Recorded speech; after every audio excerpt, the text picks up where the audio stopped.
Thank you so much. Madame la Présidente du Conseil exécutif, Madame la Directrice générale, Excellences, très chers collègues, ayant le privilège de m'exprimer à la suite de vos interventions, j'ai eu le temps de réfléchir à vos paroles de sagesse. Vos discours ont été parfois empreints d'optimisme, mais plus souvent marqués par une profonde inquiétude face aux crises multiples qui nous entourent, crises qui semblent s'accélérer dans une spirale de violence et de conflits croissants, aux risques liés au changement climatique ou aux transformations numériques.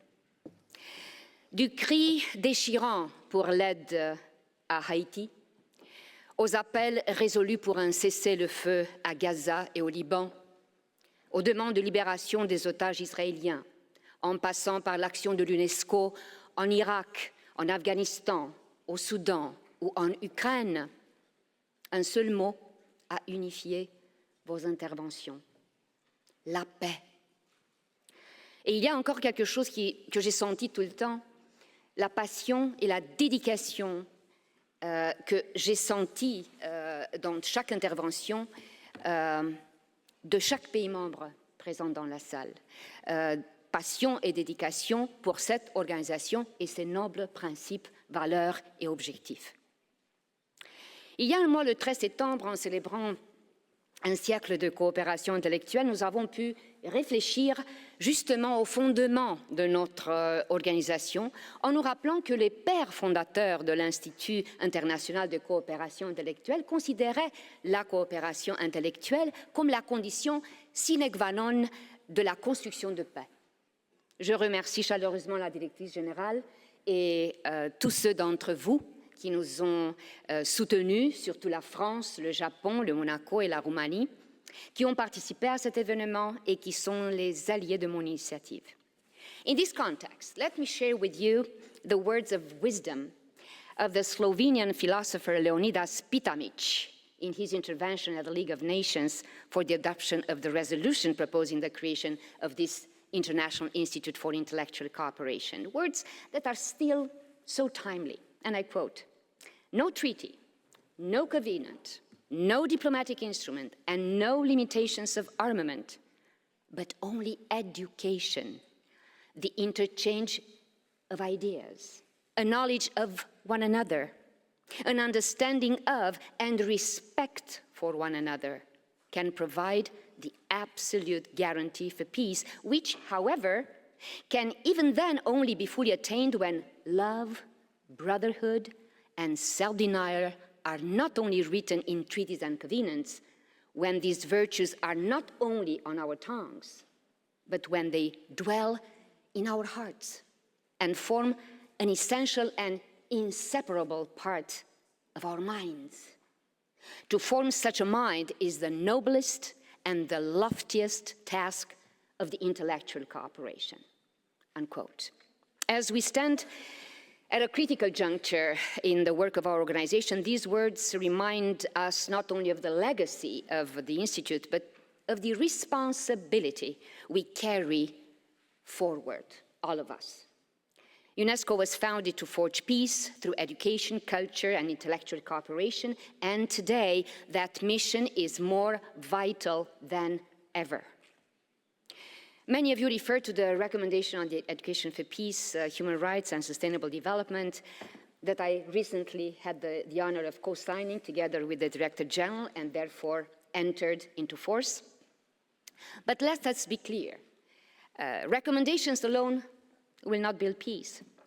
With this one, we have in our hands a new global tool for transformation, a means to embed the values of peace, human dignity, and mutual respect in the minds of the younger generation and in the very fabric of our societies. The flagship program proposed by the Director General, if adopted, will certainly advance our common action in this area.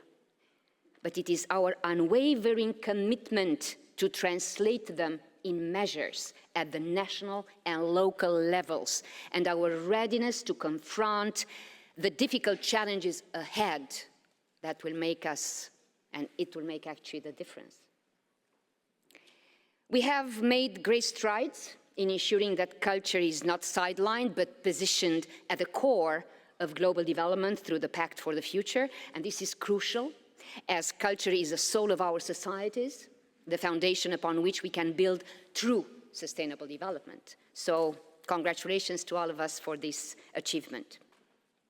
Dear members of the Executive Board, at this juncture, as we prepare the next program and budget, you have the difficult task to strike the right balance in shaping UNESCO's future work.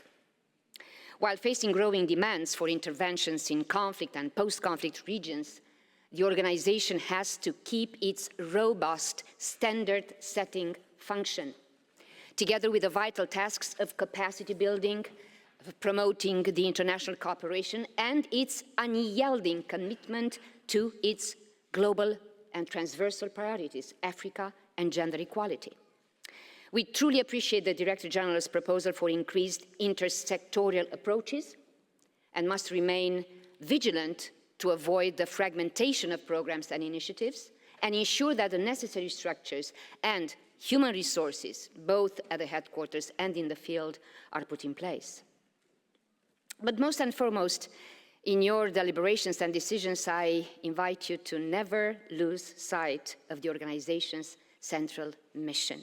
Building peace is the very foundation of all our work, and we must remain focused on this core objective. We must be a force for real change, rise to meet the challenges with bold ideas, innovative solutions, and the courage to lead in our areas of competence. This is not a time for complacency. This is a time for what I would call intellectual bravery. In this spirit, let us all remember the meaningful words of John Lennon.